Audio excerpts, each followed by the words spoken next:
Halo guys, balik lagi sama gue di Senjai Channel, Semangat Anak Muda. Kali ini gue mau ceritain tentang pengalaman gue kedua kalinya naik gunung gede, ketinggian 2958 mdpl. Kali ini berbeda dengan suasana sedikit mistis. Gimana cerita kelanjutannya? Jangan dulu di skip. Jangan lupa di like, comment, subscribe, and share. A few moments later. Jadi gue awalnya lihat temen gue status ya, ada pendakian bersama open trip, karena gue kedua kalinya naik gunung yaitu Gunung Gede. Akhirnya gue langsung daftar aja ke adminnya. Di situ meponya ada mepo Ciputri sama Ciawi, karena rumah gue di Semplak, jadi gue mepo Ciawi. Masih di tahun 2018. Akhirnya gue packing persiapan buat mendaki Gunung Gede. Yang keduanya lumayan tinggi ya, sebelumnya kan di Gunung Jonggol, dan yang kedua di Gunung Gede. Akhirnya gue habis maghrib gue OTW ke Ciawi karena mepo Ciawi, dan gue sampai jam 7:30 ya. 7:30 itu kumpul, masih ada yang ngaret, dan gue ketemu adminnya. Gue langsung kenalan diri juga, dari mananya. Akhirnya nunggu, masih ada yang belum datang. Sampai jam 8:30 alhamdulillah udah kekumpul semua. Totalnya itu 6 orang, yang dari Sentul, Lewiliang, sama dari Jonggol. Sentul 2 orang, Jonggol 2 orang, Lewiliang sendiri, dan gue Semplak sendiri. Akhirnya gue berangkat ke base camp via Putri. Sampai base camp itu gue sekitar jam 11, karena di jalan juga beli logistik lagi. Jadi setelah sampai base camp via Putri jam 11, istirahat, ngopi-ngopi, sekalian perkenalan lagi, karena gue juga belum pernah gitu ngedaki pada kenal. Jadi gue di situ nggak ada yang kenal sama sekali. Dan istirahat semuanya, bangun kita itu jam 5:30 ya, habis sholat subuh. Ngopi-ngopi santai, packing, persiapan buat naik. Akhirnya kita mulai trek itu jam 7:30. Estimasi sih kita sekitar 8 jam ya sampai Surken. 7:30 mulai trek, masih dengan posisi 6 orang, yaitu gua, Mang Rimba, Mang Otong, Mang Didi, Mang Edo, dan Mang Fahmi. Lanjut, kita di pos bayangan itu kita istirahat di sini guys. Istirahat, ngopi, sebat lah. Dan lanjut ke pos 1, gue nggak ngambil foto-foto juga ya di setiap pos, karena gue juga masih baru-baru gitu, baru kedua kalinya naik gunung. Lanjut jalan, pos 2 sudah, dan di pos 3 gue itu ketemu cewek sama cowok, dia mendaki bareng. Pikir gue sih sama teman-teman gue itu orang sepasang kekasih ya, atau suami istri. Di situ ternyata dia hanya teman mendaki ya, dan dia itu orang Tangerang, namanya Teh Aini dan Mang Awang. Akhirnya di situ pada ngegombal-gombalin ya teman-teman gue, karena semua laki-laki yang 6 orang itu. Nah di pos 3 itu si cewek itu posisinya dapet atau halangan ya. Kan kalau halangan itu amis karena setan-setan banyak yang suka kali ya.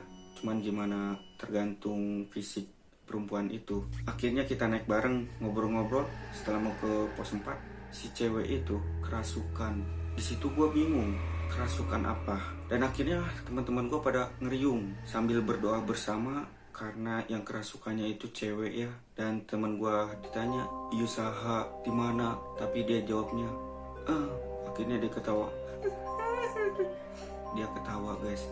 Gue di situ merinding. Gue baru pertama kali melihat cewek kerasukan di pegunungan. Disitulah kita sama-sama berdoa, minta perlindungan sama Allah. Gimana caranya biar bisa keluar. Alhamdulillah sudah keluar ya kerasukannya. Dan lanjut ke pos 4, karena posisinya hujan rintik ya, jadi semuanya pakai jas hujan. Di pos 4 dia kerasukan lagi. Dan gue bingung, di situ kerasukan terus, entah fisiknya lemah atau gimana. Posisinya hujan, akhirnya kita pasang flashlight biar perempuan itu nggak kehujanan ya. Dan akhirnya juga bajunya pada basah karena posisinya kerasukan, tiduran mau gelap. Disitulah gue sama teman-teman terus berdoa bersama biar nggak kerasukan lagi. Akhirnya udah dikasih bawang, minyak kayu putih, dan kerasukannya itu yang kedua itu beda, itu laki-laki. Dia sempat bilang, "Saya suka." Dan teman gue bilang, "Ini bukan tempatnya, ini kita udah beda alam." Akhirnya dibisik-bisik sama teman-teman gue ya, sambil berdoa bersama. Dan alhamdulillah kerasukannya udah hilang dan mulai sadar lagi karena bajunya pada basah. Akhirnya ditutupin flashlight, dan ada pendaki wanita lainnya. untuk minta bantuan untuk ganti bajunya sekitar jam 2, dan lanjut pendakian lagi sempat sampai surken itu kita jam 6 karena terhalang dengan hujan dan perempuan itu kerasukan terus ya, jadi kita nggak bisa cepat-cepat. Dan di situ posisinya kita 8 orang, kita pasang tendanya itu kita di deket mata air ya, yang deket buat summitnya juga ke puncak. Akhirnya sudah beres pasang tenda semuanya, total 4 tenda. Akhirnya kita bermalam di situ. Cuacanya dingin ya dibanding sebelumnya gua naik Gunung Batu, awal naik gunung paling tinggi. Dan alhamdulillah di situ semuanya pada beres, istirahat, makan, dan di tengah malam itu cuacanya bagus, melihat bintang-bintang dengan kondisi yang dingin. Akhirnya kita summit itu jam setengah 6, cuma beberapa doang ya, nggak semuanya summit. Sekitar jam 9 kurang ya, karena estimasi kita ke puncak itu 1 jam. Kita nggak mau buru-buru karena puncak nggak kemana-mana. Akhirnya sambil santai sampailah puncak dengan kondisi kabut ya. Alhamdulillah rasa capek gue itu ketika sampai puncak, rasa capek gue itu udah hilang karena gue pengen ngeliat keindahan alam yang di atas puncak Gunung Gede. Dan kita foto-foto cuma beberapa doang. Kita di puncak itu nggak lama, sekitar jam setengah jam karena dingin juga. Akhirnya kita turun lagi sampai jam 10 kurang. Akhirnya kita makan-makan lah sekitar jam 10-an. Nih foto-foto gue juga lagi makan-makan ngeliwet, karena jarang juga ya ngeliwet di atas puncak gunung, di surken ngelihat keindahannya yang luar biasa. Kita itu turun jam setengah 2 siang, masih tetap berdelapan di perjalanan. Perempuan itu kerasukan lagi. Sebenarnya udah ditempel sama bawang putih dengan posisi hujan ya. Di situ juga bingung, kerasukan lagi. Kita berdoa bersama. Alhamdulillahnya si cewek itu udah sadar kembali. Akhirnya di perjalanan gue lanjut turun, istirahat gue di pos 4 dengan posisi hujan ya. Itu gue jam setengah 5 sore. Akhirnya lanjut. Nah setelah pos 4 turun, si cewek itu kerasukan lagi. Dan gue bingungnya kenapa bisa kerasukan terus, karena suka sama si cewek ini ya. Posisinya kan karena dia dapet belum naik di pos 3, mungkin cepet untuk setan yang mendekat, atau disebut suka ya karena amisnya darah haid ya. Akhirnya kita berdoa bersama lagi agar si setan itu keluar. Dan temen gue juga sampai nanya, Isaha jangan ngeganggu. Dan si cewek itu bilang, aing suka. Apa itu yang disebut dengan suka? Gue sih nggak tahu ya, mungkin karena dia baru-baru head kali ya. Dan akhirnya gue lanjut berdoa bersama sama teman-teman gue, karena posisi cewek itu lama-kelamaan lemah ya, sering kerasukan dan sering jatuh juga. Akhirnya Mang Didi turun duluan ke base camp buat laporan si cewek itu karena posisinya udah lemah.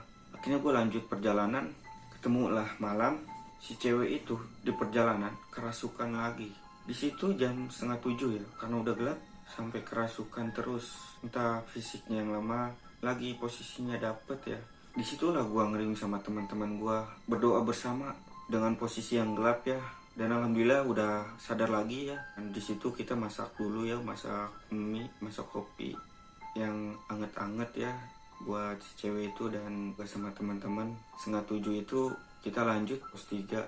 Sampai pos 3 si cewek itu langsung pingsan. Sudah pakai minyak kayu putih, pakai bawang putih, tapi belum sadar-sadar. Entah fisiknya karena udah lemah ya. Dan di situ gue sama teman-teman gue sedikit udah lemah ya karena dingin, posisinya hujan.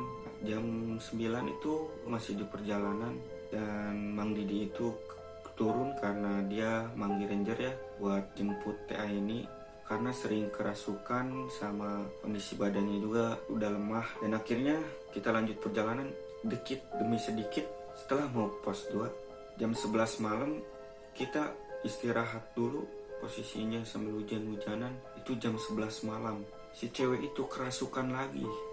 Akhirnya gue sama teman-teman berdoa bersama biar setannya juga cepat keluar, karena di situ posisinya jam 11 malam. Dan alhamdulillahnya rangernya langsung datang 6 orang, ada bapak juga sama warga situ ya buat ngejemput si cewek itu, karena dia udah benar-benar gak bisa turun jalan, fisiknya udah benar-benar lemah. Dan akhirnya dibantu sama ranger untuk digotong ke bawah sampai base camp karena Mang Didi udah duluan, dan si cewek itu digotong dari pos 2 sampai base camp, gotong dengan kayu dan sarung ya. Mungkin udah nggak bisa ngomong karena fisiknya lemah, mungkin tidur. Itu juga sulit digotongnya karena jalurnya juga lumayan dengan posisi hujan ya dan posisi malam. Sampai pos 1 jam 12 malam, karena si cewek itu belum sadar juga, akhirnya gue lanjut sama teman-teman, dan ranger itu duluan di depan karena berat ya bawa beban. Lanjutlah, dan si cewek itu duluan dengan ranger yang lain, dan empatan itu gue di pos pembuangan sampah atau kamar mandi. Di situ jam 1:30 malam masih ada yang mau naik. Nah, gue bingungnya, gue ngeliat cewek berdua ngobrol sama laki-laki satu. Mungkin dengan posisi gue yang capek atau gue doang yang ngeliat cewek berdua ngobrol sama laki-laki karena dia bertiga.